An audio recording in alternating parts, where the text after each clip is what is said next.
Hi, I'm Michael Breen with EV West. And I'm Matt Hauber. Today we're going to talk a little bit about the drivetrain in our BMW M3. We get a lot of inquiries about this car ever since we set a record last year for the street legal electric class at Pikes Peak. And it's the same car that's in the famous video with Bill Caswell, and the big old EV grin. So a lot of people wonder, what's involved in making a system like this. It's pretty simple. It's two net gain 11-inch motors hooked up to a Powerglide 2-speed transmission without a torque converter. So it's a direct drive system. It's pretty unique.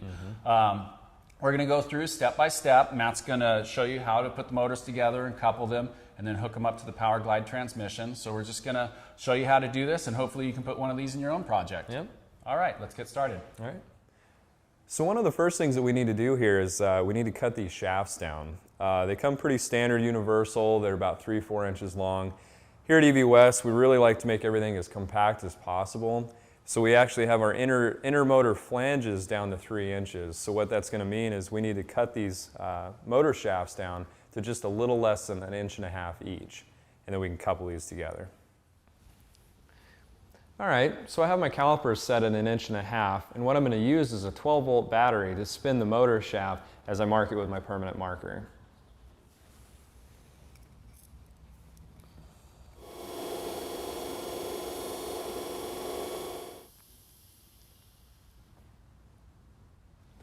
All right, now that our motor is marked, what we're going to do is use the same 12-volt battery, and we're going to spin the shaft while we cut it.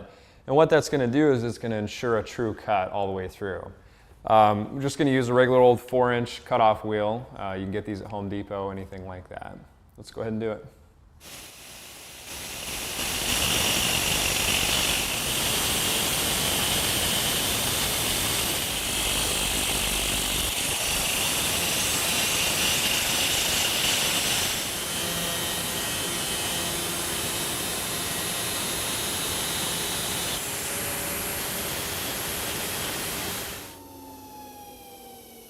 Okay.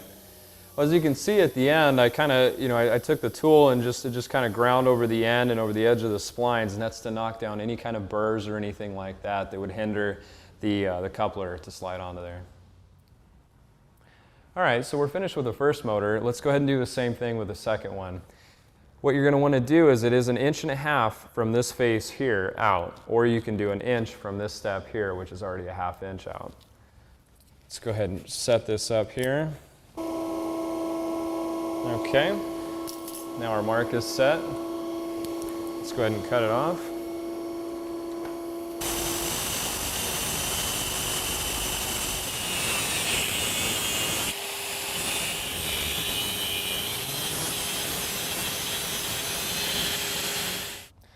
All right, so we have our 2 motor shafts cut down here now.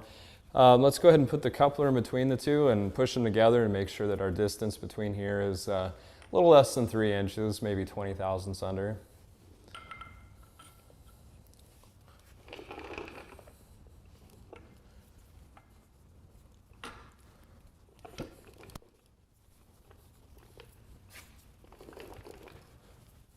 There we go.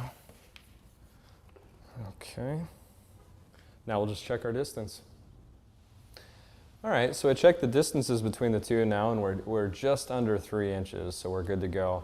What I'm going to go ahead and do now is I'm going to pull the motors back apart, and I'm going to put this flange on this motor, this one on this one. You bolt the flanges to the motor first, and then you bolt the 2 flanges together. So let's go ahead and do that.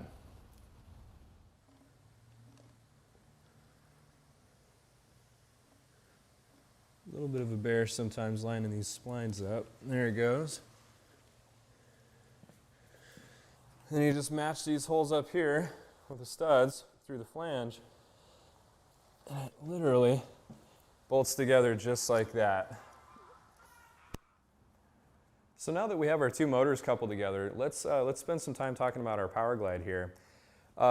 Original Powerglide will come with an input shaft similar to this. This is how much sticks out of the front pump housing. So there are options out there that you can buy right off the shelf similar to this that basically allow you to eliminate the torque converter. But as you can tell, that much hanging out of the pump, we're looking at about an 8-inch adapter, and that just doesn't work for most projects. We've already got a pretty long motor here. We've got to find a way to get these things tightened up. So that's when we came up with this. This is our custom input shaft here, and this is a female Turbo 400 spline that literally will bolt right on the back of a Warp 11, Warp 9, anything with the Turbo 400 output shaft. Now, because of the fact that we're not running a torque converter, we actually have to supply oil when these motors aren't spinning. We actually have to supply oil pressure to keep the clutches engaged. And that's where this comes in.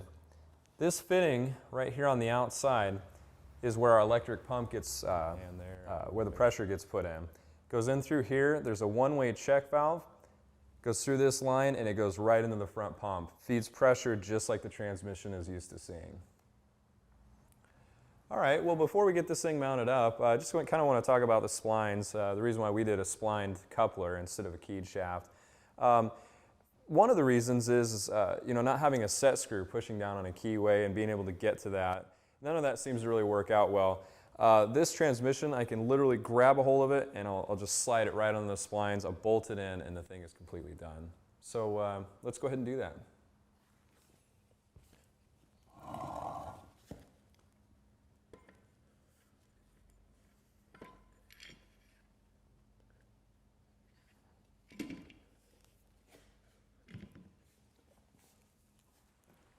All right, so we have the two motors bolted together now, and we also have the Powerglide bolted to the last motor.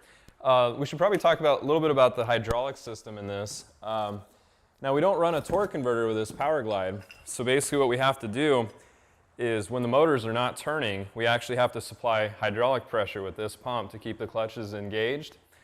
So literally it comes with good mounts for it. It comes with a rubber perch as well, it keeps it real quiet. We also supply a few other things. There's some fittings here, hose, relays, wiring, everything you're going to need to do that. We recommend probably using number 6 fittings, just for running the plumbing on this.